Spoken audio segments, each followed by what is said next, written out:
जैसे ही ट्रेन रवाना होने को हुई, एक औरत और उसका पति एक ट्रंक लिए डब्बे में घुस पड़े। दरवाजे के पास ही औरत तो बैठ गई, पर आदमी चिंतातुर खड़ा था। जानता था कि उसके पास जनरल टिकट है और ये रिजर्वेशन डिब्बा है। टीसी को टिकट दिखाते उसने हाथ जोड़ दिए। ये जनरल टिकट है, अगले स्टेशन पर जनरल डिब्बे में चले जाना, वरना 800 की रसीद बनेगी।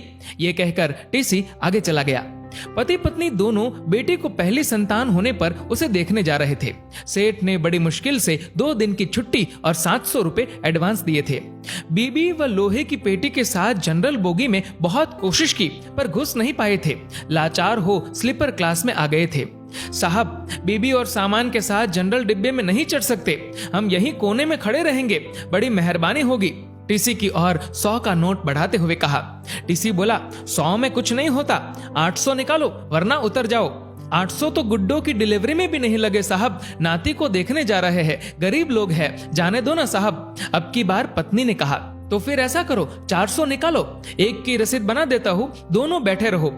ये लो साहब, रसीद रहने दो। 200 रुपए बढ़ाते हुए आदमी बोला, नहीं नहीं, रसीद तो बनानी ही पड़ेगी, ऊपर से ऑर्डर है, रसीद तो बनेगी ही। चलो जल्दी 400 निकालो, वरना स्टेशन आ रहा है, उतर कर जनरल बोगी में चले जाओ।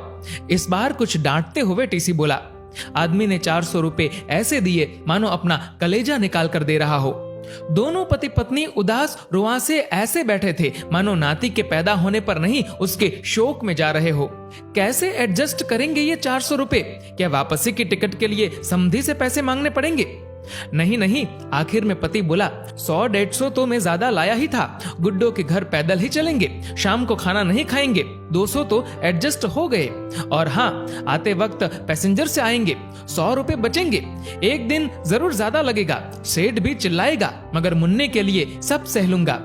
मगर फिर भी ये तो 300 ही हुए। ऐसा करते हैं, नाना नानी की तरफ से जो हम 100 देने वाले थे ना, अब दोनों मिलकर 100 रुपए ही देंगे, हम अलग थोड़े ही है, हो गए ना 400 एडजस्ट। पत्नी ने कहा, मगर मुन्ने के कम करना। और पति की आंख से आंसू छलक पड़े। मन क्यों भारी करते हो जी, गुड्डो जब मुन्ने को लेकर घर आएगी तब 200 ज्यादा दे देंगे। कहते हुए उसकी पत्नी की आंख भी छलक उठी।